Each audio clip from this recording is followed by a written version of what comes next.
As if dancing with no pause was not enough of a challenge, Anna May had to beat her gums and keep up light conversation with every white chump who wanted to know her name, what it was like in China, how long would she be in Berlin, was she really a Hollywood actress? Maybe they could show her around, all while making excuses for them every time they went off rhythm and stepped on her feet. She was perspiring steadily under the arms. Her dress was sleeveless and black, so there was no worry about sweat stains, but she wanted to catch her breath, and her mouth had tired of smiling. The last healer spun her in and threw her out with such smug gusto, as if she were a newly purchased hand-loomed carpet he was unfurling in his sitting room for all and sundry to admire.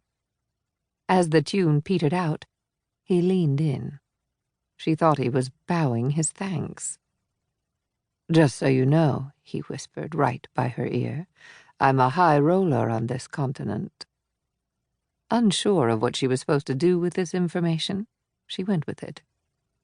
"That's neat." "Well," he said, "have you decided with whom you'll spend the night?" Anna May bit down on the inside of her cheek to cover up her wince. 3 men ago, she told herself to turn the next dance down.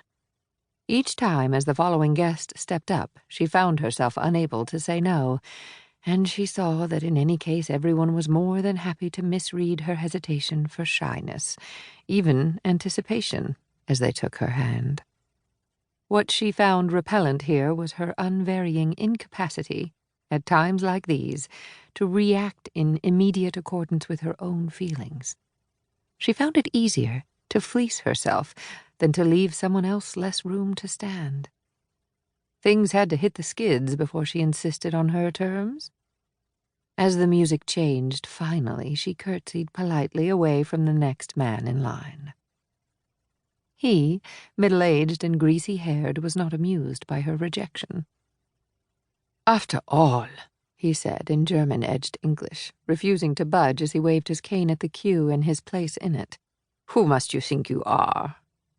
She, too, might have liked to know the answer to his question, but to help them both out of it, she said, "My apologies, but I am afraid I am in much need of a glass of water." All the waiter had was Moet and Chandon. He promised to come back with some water. "Sparkling," he said, "just for you." "Still is fine," she called out after him. "Still water is better for me, if you wouldn't mind." But he had already left to fetch up the seltzer.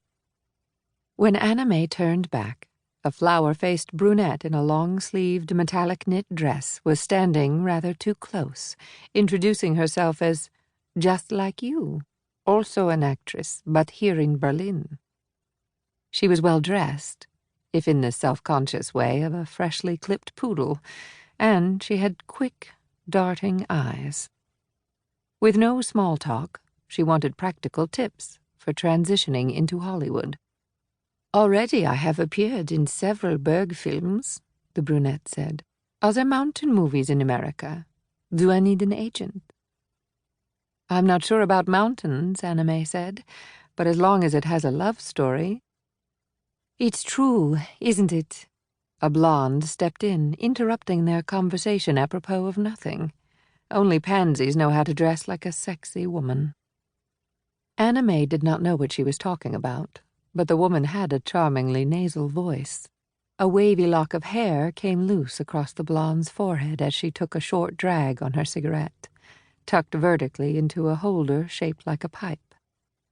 She nodded approvingly toward a gamine man in a red dress.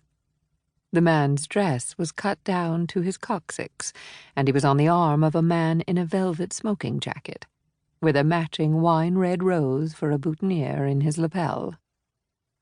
"Personally, I find such aberrations troubling," the mountain movie actress said, after the couple had passed. "The world might as well be topsy-turvy." The blonde exhaled smoke into their faces without blowing it upward. "What's not to like about a topsy-turvy world?" the blonde said, pushing back the curl from her forehead. "Women would be kings, and I'd wear pants all the time." Anna May saw the brunette clutching for a rejoinder, but before she could open her mouth, a dignified-looking man with a camera, or was it just a man with a dignified-looking camera, approached them. The brunette surged forward to exchange a social embrace with him. He wanted to take their picture. "All three of us?" The brunette hesitated. "Together?"